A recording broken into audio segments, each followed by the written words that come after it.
ધન રાશિ સેગિટેરિયસ, નવમ સૂર્યનો ભવ્ય ભાગ્યોદય, ધન લાભ અને વિદેશ યોગ. નમસ્કાર દર્શક મિત્રો, હું છું એસ્ટ્રોલોજર શ્રી શુભમ દવે. ઓગસ્ટ 2026ની આપણી સિરીઝમાં આજે વાત કરીશું અગ્નિ તત્વની રાશિ એટલે કે ધન રાશિ સેગિટેરિયસ માટે આ ઓગસ્ટ મહિનો કેવો રહેશે. ધન રાશિના જાતકો, ઓગસ્ટ 2026નો આ મહિનો તમારા ભાગ્યના દ્વાર ખોલી નાખનારો સાબિત થશે. 17 ઓગસ્ટ પછી તમારા 9મા ભાવમાં ભાગ્ય સ્થાનમાં સૂર્યદેવ પોતાની જ રાશિમાં પ્રવેશ કરશે, જેનાથી પિતાનો સહયોગ મળશે અને લાંબા સમયથી અટકેલા કાર્યો ગતિ પકડશે.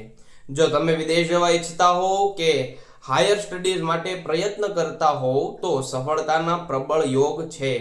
8મા ભાવમાં ઉચ્ચના ગુરુની કૃપાથી શેર બજાર, રિસર્ચ કે અણધાર્યા સ્ત્રોતોમાંથી મોટો ધનલાભ થઈ શકે છે. પરંતુ ધન રાશિના મિત્રો, 9મા ભાવમાં સૂર્ય અને મંગળની યુતિ હોવાથી પિતા કે ગુરુજન સાથે વૈચારિક મતભેદ ન થાય તેની કાળજી રાખવી. લાંબી મુસાફરી કરતી વખતે સ્વાસ્થ્યનું ધ્યાન રાખવું. આ મહિનાને વધુ શુભ બનાવવા માટે દર ગુરુવારે ગાયને ચણાની દાળ અને ગોળ ખવડાવવો તેમજ સૂર્યનારાયણને જળ અર્પણ કરો.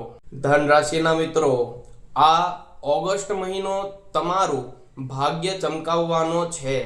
બસ વડીલોના આશીર્વાદ બનાવી રાખજો. જો તમે પણ દેવગુરુ બૃહસ્પતિ અને સૂર્યદેવના આશીર્વાદ ઈચ્છતા હો તો કોમેન્ટમાં જય ગુરુદેવ ચોક્કસ લખજો.